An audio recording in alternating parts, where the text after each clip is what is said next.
Good evening to one and all present here, and we are again gathered here for another lecture series from the Vedic internship program.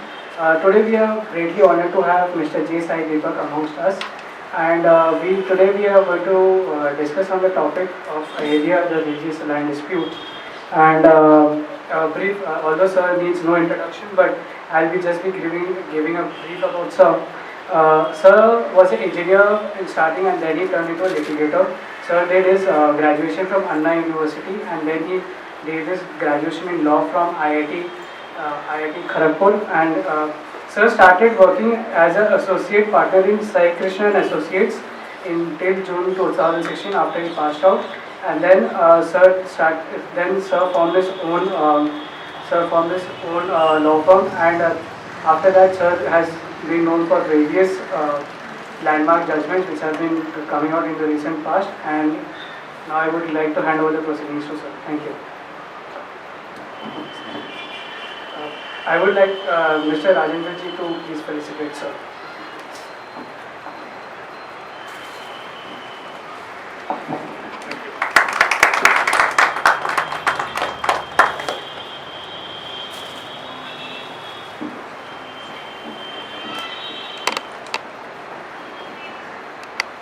Usually my energy levels are not contained when I sit, but I'll try unless this gives way. So I did my engineering in 2002 to 2006. 2006 to 9 I did law, and from 2009 to 2016 I practiced as a litigator as part of a firm from the National Capital Region. And when I quit that firm in June 2016, then I became I was an associate partner at the time I quit. Then I went independent as an arguing counsel, and for the last 2 years I've been practicing as an arguing counsel. I don't know if I have too many landmark judgments to my name. I just know that I'm happy in the profession that I've fallen in love with. So that's all I can say. So how many second years, third years, and fourth years do we have? What is the profile here? All of them are from law. They're all from law background? Yes. Okay, okay. How many from national law schools? Very good. Chalo, that's the target audience. Okay, the point is, see, the nature of the topic of the discussion, the theme of the discussion is slightly sensitive, it goes without saying. But be that as it may, the point is, does it need to be this sensitive? Or is the topic capable of being discussed in rational terms, applying logic to it and applying simple principles of law without necessarily hyping it up too much? So the reason why you know so much about this particular case is because you constantly read about it in a political context. You always read about it in a religious context. You always read about it in a situation where the discussion is always volatile, where one community is pitted against the other. Does it need to be elevated and escalated to that level? That kind of a level is the question that we should ask ourselves. So over the last 1.5 years or so, or maybe at least the last 1 year, as part of the work that me and people like me, or at least like-minded people have been doing, is to spread some awareness on these kind of cases, so that at least people with the necessary qualification can understand what this case is about. See, assume for a moment that you do not have the necessary qualification to understand what are the principles of law that apply to a case like this, and you do not have a qualification to support you, or a training in the law or in this particular subject for you to understand it.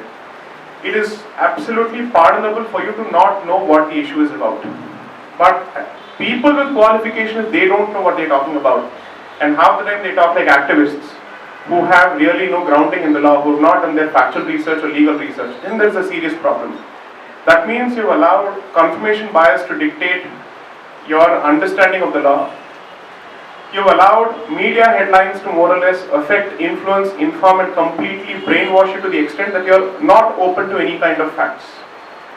So I'll be candid on this particular front. So what has happened is, ever since I started working on the case, there's a huge team which is working on the Ram Janmabhoomi case on both sides. It goes without saying.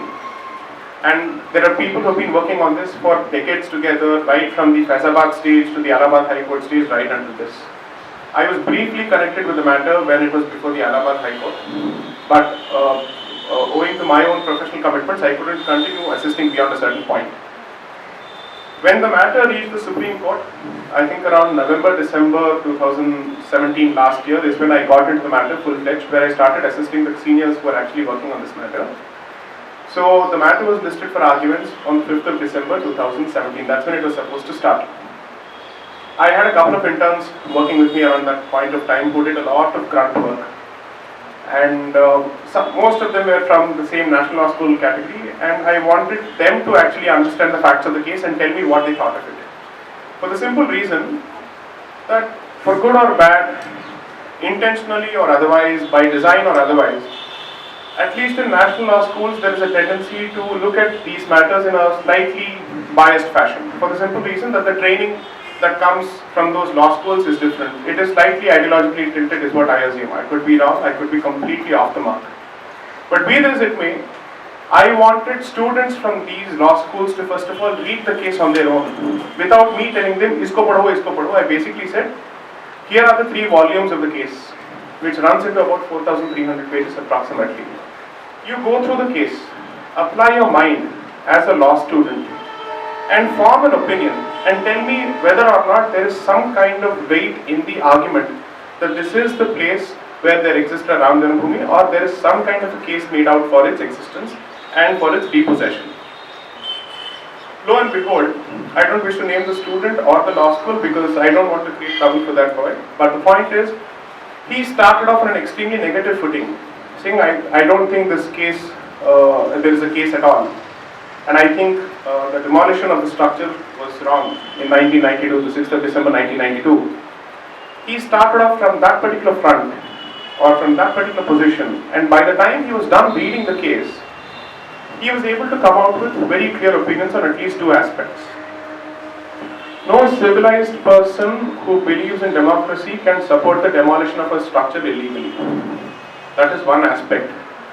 But that is very different from who owns the place. These are 2 very different issues altogether.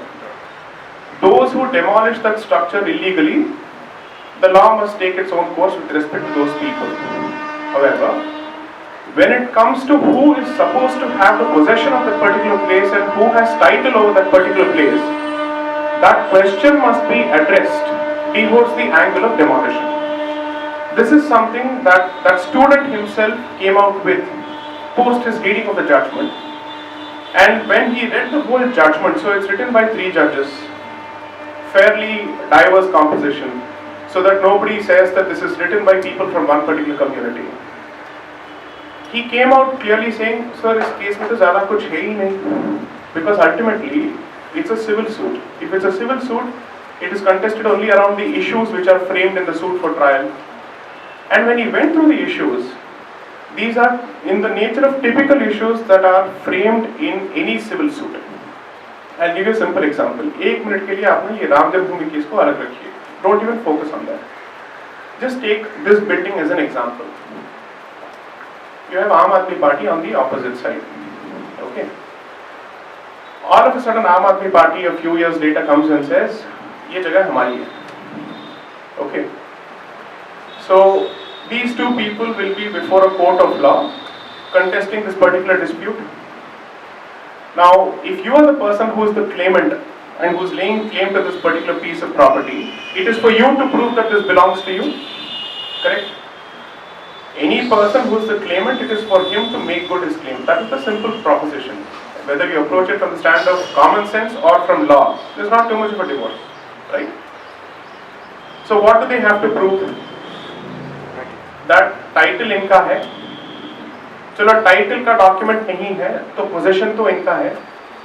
चलो position भी नहीं है तो adverse position के तौर पे यहाँ के लोगों ने इनसे हड़प लिया है, right?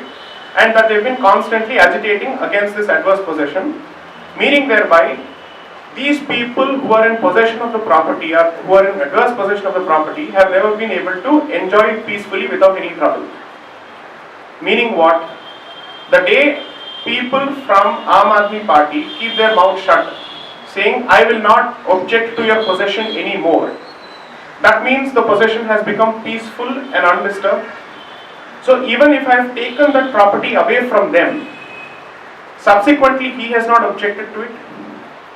Since he has not objected to it, and if he chooses not to do so for 12 years, which is the period of limitation either under section 64 or 65 read with section 27, effectively he has given up his claim.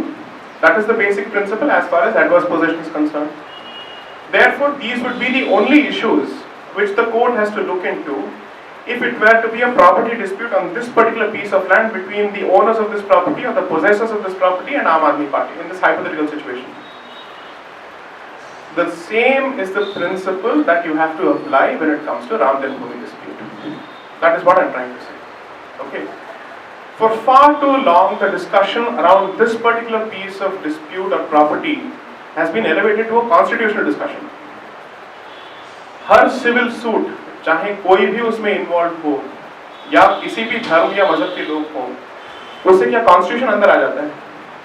For it to involve a question of constitution or for it to become a question of constitutional importance, there must be some issue of constitutional import which is relevant to the adjudication of the case. It's an academic discussion that people can have whatever they want outside, but what is the issue before the court? That's the simple question. For me, the simple principle is it's not a question of whether the majority's view has to prevail over the minority or the minority's rights must be protected against the majority. It's not at all a majority versus minority discussion. That is the stupidest way, according to me, and the dumbest way of approaching this entire case. Look at it this way. Nobody who is fighting for that particular piece of temple is saying, I'm doing so on behalf of Hindus.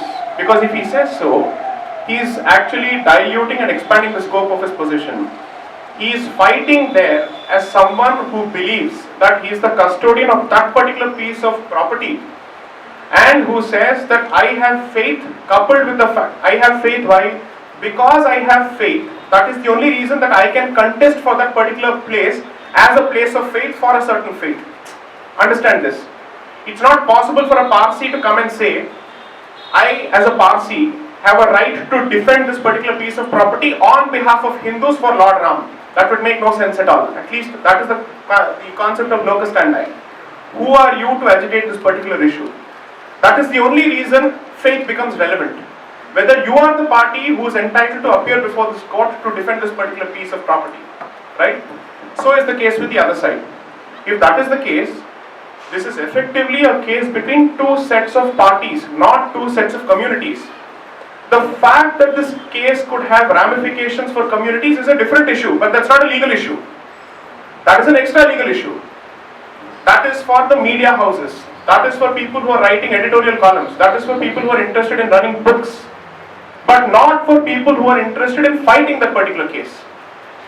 The worst thing that has happened in all these decades of this case's proceedings is there is a serious disparity in the manner in which the case is being handled in the court and the issues which the court is looking at and the issues which the common public is being told through media channels and media houses. Maybe both parties are to blame or only there is one party who is to blame for translating this entire thing into a minority versus majority argument. That is for history to decide. But that's a different issue. Okay. Therefore, it is imperative, and I say this as the sandarbh or the backdrop of my talk, so that students of law can first approach this issue as lawyers, because fortunately, you have the ability to distill all information through the filter of law which you already have in your head. Whether you are in the first year or the second year, the first thing that you should be taught is what? Research, approach to a certain case. What are the issues which are relevant to a certain case? And what is the legal framework that applies to the issues in a given certain factual backdrop? That is all there is to it. Beyond that, there is nothing at all. So let us apply these principles to the facts of this case. Okay. So I'll give you a short narrative of what the case is about and what is the stage at which it has come to the court. There is a decent chance I'm repeating myself because as part of the work that we are doing through the Indic Collective, we already have come out with a podcast which tries to shatter as many myths and misconceptions as possible as far as this case is concerned. So there is a detailed exposition of this case there if you want to follow it up further. So I'll concise it further because it can get a bit boring or it can get a bit dry. So I'll try and make this as lively as possible. Okay. So totally there were 5 suits that were filed between 1951 to 1961 by both sets of parties. Some claiming the right to pray, some claiming the right of possession. Out of this, one suit was withdrawn for a procedural issue. So totally you should only be looking at 4 suits. Most of these suits were filed originally before which court it cannot go to the High Court directly. It has to go before the district court or whichever court which has the territorial jurisdiction on this particular issue. Ayodhya is located in Faizabad district and therefore it has to go before the Faizabad City Civil Court. In 1989, the Allahabad High Court passes a judgment wherein, taking into account the nature of the case, it invoked the power of transfer under the CPC and said, I will now transfer all these cases to me. Which means, which court becomes the court of first instance? The Allahabad High Court. Now a special bench of 3 judges is constituted for adjudication of this particular matter. That means, यहाँ से appeal जाएगा तो कहाँ जाएगा? Supreme Court ही जा सकता है, और कहीं नहीं जा सकता है. That's basically the issue. So which is why the short journey it has effectively traversed is from Faizabad City Civil Court, it has come to the Allahabad High Court in 1989.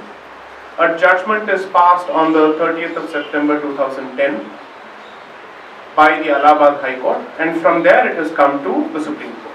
That's all there is to it. This is the short journey that is traversed. Therefore, while certain facts are important in terms of what is the backdrop in which the case was filed and all that Ram Kahani literally and figuratively translates to only the following issues. One of the parties to this entire case is the deity himself, which is Sri Ram Lalla. Okay, and this is rooted in Hindu law as recognized by Indian law. That is, a deity is treated as a minor, and since a minor cannot sue or cannot be sued, therefore the guardians of that minor, or therefore the trustees of that particular piece of property or the next friend, will have to initiate litigation or will have to defend a litigation. This is the concept. Therefore, it is on that particular basis that the custodians of that particular piece of property representing the Ram Janmabhoomi are effectively representing Sri Ram Lalla in the case. Now, this particular issue has 2 or 3 ramifications. One is that disability or liability because of limitation cannot apply to a minor who is not in a position to sue or to be sued, unless the person who is supposed to defend his interest has completely abandoned his duty. You have to do something on behalf of a minor, you would choose not to do it, then effectively you are giving up your rights as far as the minor also is concerned.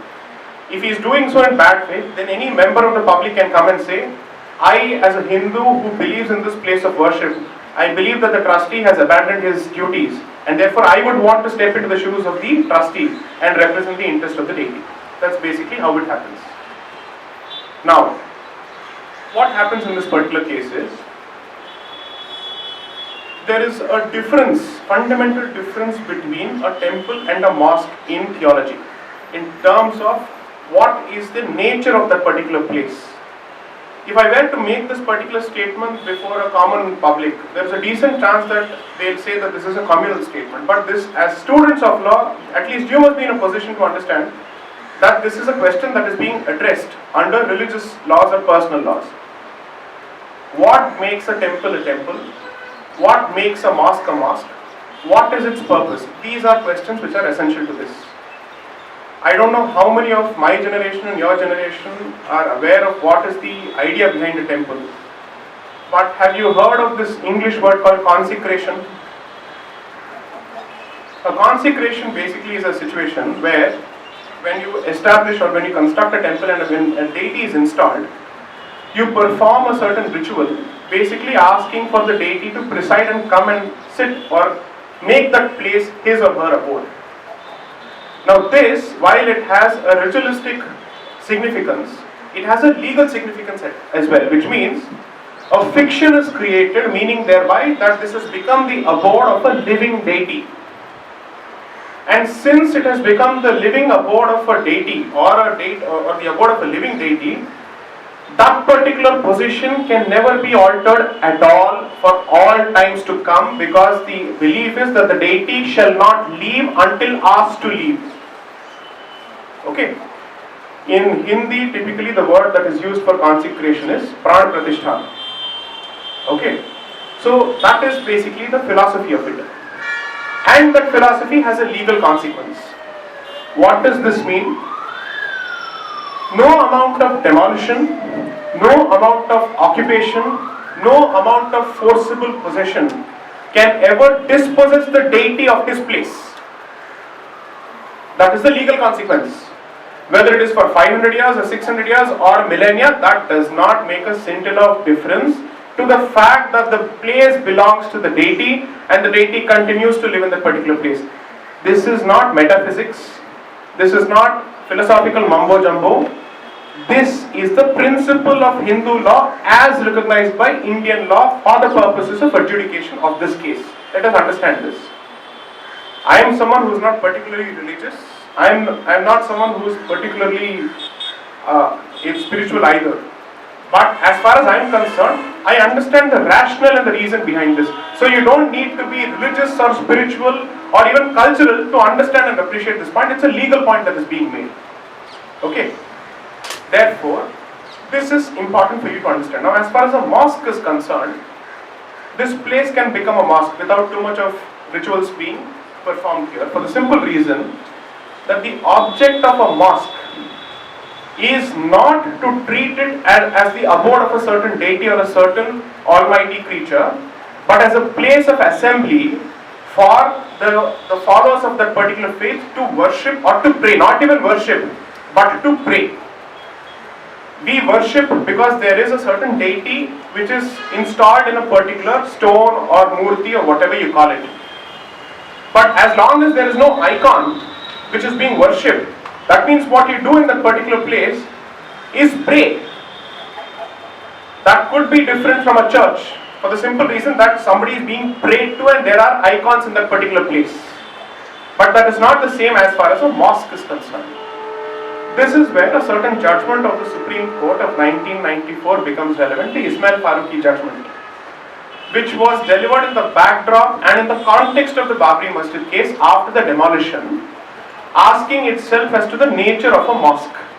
And there the Supreme Court has come out with a clear opinion on the basis of its reading of Islamic scriptures, just as the way it has done so in the Triple Talaq case or in the Haji Ali Dargah case which the Bombay High Court had undertaken, that upon a reading of the scriptures it has come to the clear conclusion that a mosque is not a place of worship, it is a place of assembly or congregation for the purposes of prayer. There is no concept of prana pratishtha which is associated with a mosque. This is what separates the two. Now, before you get further into the case, what is the high level consequence of this? Just use a common sense. I say that, at time T0, there was a temple, therefore there was prana pratishtha, and since the aspect of the act of consecration has a legal consequence, which is the deity can never be dispossessed of this particular abode of worship and this abode of residence, any demolition at time T12 by somebody else or in the 16th century by some general called Mir Baki cannot result in dispossession of this particular place, right? Subsequently, the structure that comes out is not a place of worship but is a place of prayer. This is it. Therefore, what do I have to prove? That there was a temple in the first place. 2, that there was a demolition that happened. 3, on that place of demolition there came a certain disputed structure called the Babri Masjid. 4, once the place of prayer called Babri Masjid came along, now apply the rule of adverse possession, that the devotees of Sri Ram Lalla continued to object to that particular place on a regular basis and they continued to perform worship of Ram Lalla in that particular place or outside that particular place. What would it mean? Somebody, assume, has taken adverse possession or has taken away possession from you, but it is not elevated to the status of adverse possession because the original party has continued to object to that particular place on a regular basis. you have never been able to enjoy that particular disputed structure as a place of prayer without being disturbed. That is the point. If all these facts are established, then nothing survives after this. Now, assume that you are the party who is saying, no, मैंने तो ये जगह आपसे छीन ली और आपने तो कभी ऑब्जेक्ट ही नहीं किया और आपने ये प्रूव कर दिया, तो उसके बाद तक केस में कुछ रहा नहीं. But if you are neither able to prove title, nor possession, nor adverse possession, why should you be given anything? Principle of law as applied to a civil suit. Which is why representatives of the Ram Janmabhoomi have appealed against the Allahabad High Court judgment saying the Allahabad High Court has concluded that the Sunni Waqf board has neither proved possession or adverse possession or title. So why did you give them 1/3? It can't be a panchayati raj situation where to make somebody happy you उठा के किसी को दे दिया दिवाली की मिठाई खा लो या किसी की मिठाई है. That's not necessary. It's a civil suit. You have failed to prove your case on facts and on law, or in facts and on law, or on facts and in law, whatever you call it, whichever the right proposition be. I don't see why should you be given 1/3 of that particular piece of land if you have failed to establish your case. Is this a communal statement? This is a legal statement. Assume that we are all not nationalists, we are only constitutional patriots, if that is the fashionable term to be used. Then constitutional patriotism requires you to respect the rule of law and therefore requires you to respect the well-settled principles of law. And therefore well-settled principles of law which apply to civil property disputes. If you depart from the script and you are injecting an extraneous consideration of religion, this and that, who is vitiating the atmosphere? Who is polluting the atmosphere? Who is communalizing what is essentially a property dispute? Who is creating a wedge between two communities? People who bring in secularism and all sorts of angles into this are the ones who are doing this at this particular stage. Now, how do you prove? So, the primary claimant, the party which has approached the court saying that the masjid belongs to us, that it is a masjid and that we have enjoyed it for X number of years or centuries. What does it have to prove? कि भैया मुझे title deed इनसे मिला है. अगर आपने किसी से घर खरीदा, what will you look for? 3 documents at least. Chain of title, then transfer memorandum if it applies in certain places, or the date of registration along with the registration document. That means you should show that you have got it from this particular gentleman, right? I say that there is a temple beneath. Therefore, I too have to prove that there is a temple beneath. It's a factual question. Now, I can't keep using the Ramayana or the Ramcharitmanas to prove that because it is a question. I'm not saying that they are mythology. For me, that is practical history. Anybody can ridicule me for this particular belief. For me, that is history. Because I simply subscribe to the simple notion. And it's an oft-repeated example. So if somebody's already heard it, pardon me. 2000 years from today, there will still be a possibility that there is some uneducated fellow in some remote part of this country. Poverty and illiteracy is something that will never go from any part of the world. No matter how developed you are, there will be at least one person who is there. If he had to describe India's journey to freedom based on history textbooks, assuming that they continue to propound what is being propounded today, he would say a half-naked black devil picked up a fistful of salt, or rather a half-naked black angel picked up a fistful of salt and threw it on the white devils and sent them 7 oceans across the world. Now that would be a myth in certain ways, but it is not without its element of truth. There is a half-naked fakir who did the Dandi March, which effectively started or set the wheels in motion, resulting in 1947 would be the popular version of history, crystallized into one statement. Similarly, as far as I am concerned, things which according to us have happened several millennia ago now have acquired the status of myth to some extent, and therefore we find it difficult to give the status of history. Assume for a moment that you cannot place reliance upon any of these scriptures simply because they are articles of faith which may or may not have the same documentary evidence or let's say evidentiary value as a document in a court of law, which is still not the case. Assume that that is the case. Then what do you have to do? खुदाई करो. नीचे अगर मंदिर था and वो